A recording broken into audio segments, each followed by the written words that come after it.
Realisation stage थी ना, अब मैं एहसास नहीं करता हूं। पूरे दिन में एक दो बातें जो पहचान मिलती है उनके बारे में एहसास करता हूं, चिंतन करता हूं। अब किसी एक आधी बात पे एकाग्र होकर मैं चिंतन करना शुरू कर देता हूं जब एक अवधि में आगे बढ़ जाता हूं। ठीक है, उसके बाद एक समय फिर बीतता है।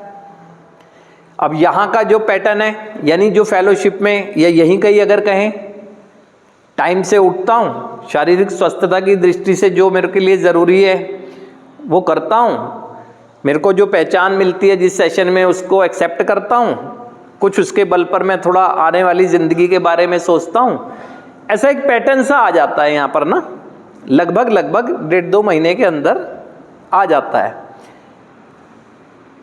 अब क्या होता है कि धीरे धीरे मेरे को महसूस होने लगता है अंदर ना, इनफ, कि बहुत हो गया यार, वही रोज़ सुबह उठना, वही सुबह क्लास में जाना, वही क्लास में बैठ के सुनना, है ना, बहुत हो गया।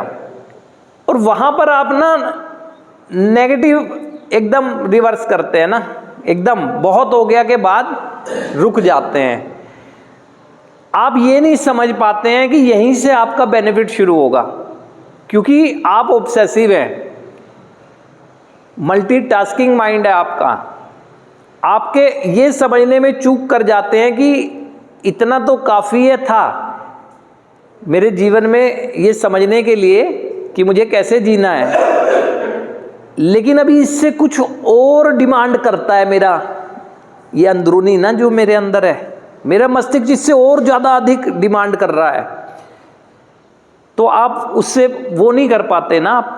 आपको मैंने कई बार एक चीज़ कही है कि यहाँ पर इतना अभ्यास की चीज़ें हैं कि आपको पूरा दिन समय नहीं मिलेगा, लेकिन आप इस माइंड की स्ट्रेंथ को इतना ज़्यादा बढ़ा देंगे और बाहर के जीवन में तो आप और भी ज़्यादा एक ग्रोथ कर जाएंगे, लेकिन आप यही नहीं करते हैं। आप उसी चली चलाई लकीर पे चलते हैं। ठीक है, ये एक फॉर्मेट है, अनुशासन, टाइम से जो चीज़ें हो रही हैं उसके बीच में बहुत सी चीज़ें ऐसी भी तो हो रही हैं जो गैप मिल रहे हैं आपको। आप वो बंधी बंधाई सी एक लकीर पे चलते रहते हैं। आप में से कुछ ऐसे हैं कि जो उससे उस लकीर को तोड़ के निकलते हैं, कुछ कल अलग कर रहे होते हैं, है ना।